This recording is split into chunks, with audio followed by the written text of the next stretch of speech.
Hi guys! Welcome back to my YouTube channel. It's me, Jeron.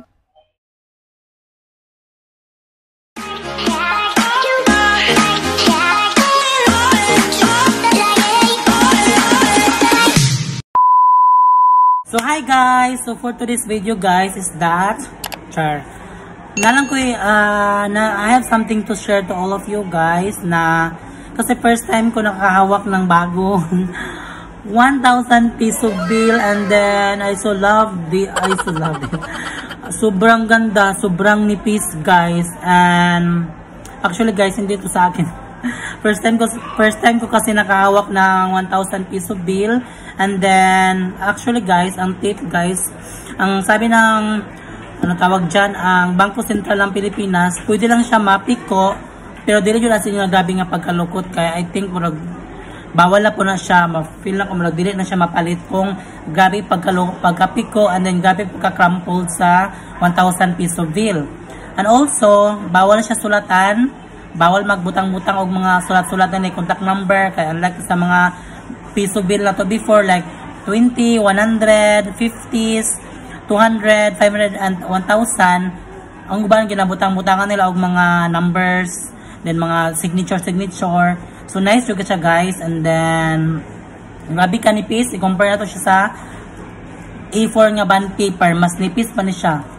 That one, nipis na giniwang A4 bond paper, mas nipis pa siya guys. So atong ipakita sa inyo kung unsa ang iyang front, back, and everything. Since first time ako nakahawak ng ganitong bagong pera, yung nilalabas ng Bangko Sentral ng Pilipinas, ng BSP, so ito ang front niya guys, and that one. Ang kaibahan lang sa yung old natin na 1,000, I think murag limited lang yung inilabas ng BSP dito ng Bangko Sentral ng Pilipinas. And this is the old one, that one. Ang kaibahan lang nila guys is that ito yung national bird natin, ang eagle, Philippine eagle. While this one, ito yung mga tao. Sila Vicente Lim, Jose Yanes Escoda, at si Jose Abad Santos. That one, yung tatlo. Yung iniba lang, yung sa front. And then, ang back, sa kanila, that one. Same lang din sila, guys. Yung South Sea Pearl Pintada Maxima, that one. Same lang din sila sa back. That one. Ayun lang, same lang sila. And then, compare siya sa yung luma na 1,000 natin, guys. Medyo makapal, that one. While the latest 1,000 piso bill is sobrang nipis.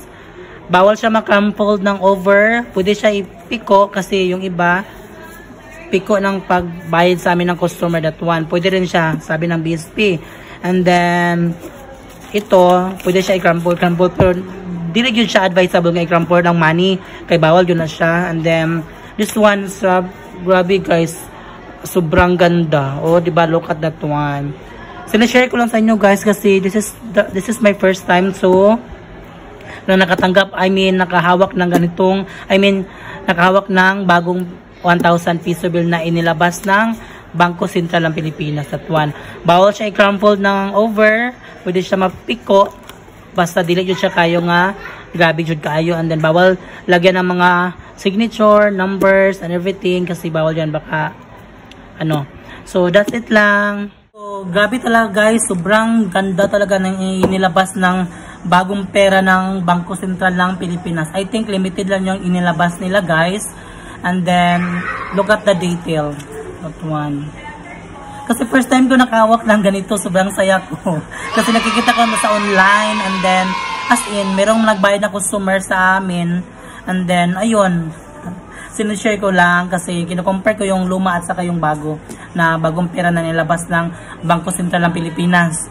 And then ayun lang guys, thank you so much for all your love and support, and of course don't forget to like, comment, share, and subscribe. And shout out to all my subscribers. Thank you sa lahat ng pagsusuporta palagi, and I hope to see you all soon guys.